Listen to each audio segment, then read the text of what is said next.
Aujourd'hui, nous allons voir une tradition qui nous procure un jour féminin. Et c'est la Journée internationale de la femme.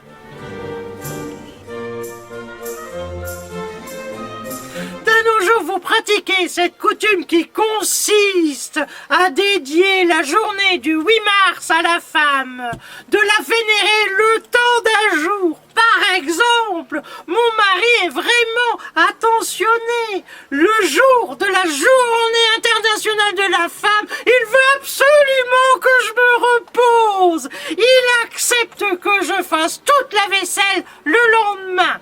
Mais d'où vient cette tradition ? Cette tradition nous vient du XXe siècle. Plus exactement, elle débute en 1910 à Copenhague, lors de la conférence de Clara Zetkin, une journaliste et politicienne allemande qui propose à son assemblée féminine la création d'une journée internationale des femmes. L'idée est acclamée à l'unanimité. Le 8 mars 1917, les ouvrières de Saint-Pétersbourg se mettent en grève pour protester contre les conditions de travail, pour exiger du pain et la paix.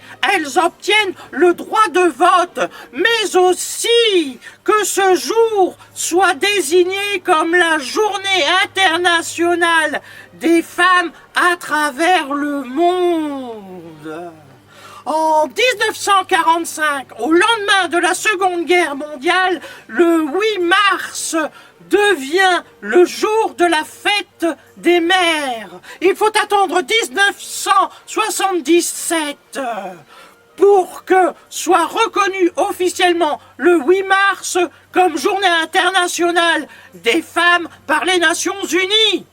En France, par contre, il a fallu attendre jusqu'en 1982 avec Yvette Roudy, ministre déléguée des droits des femmes, qui parvient à faire reconnaître le 8 mars comme la Journée internationale des droits des femmes. Voilà d'où vient cette tradition.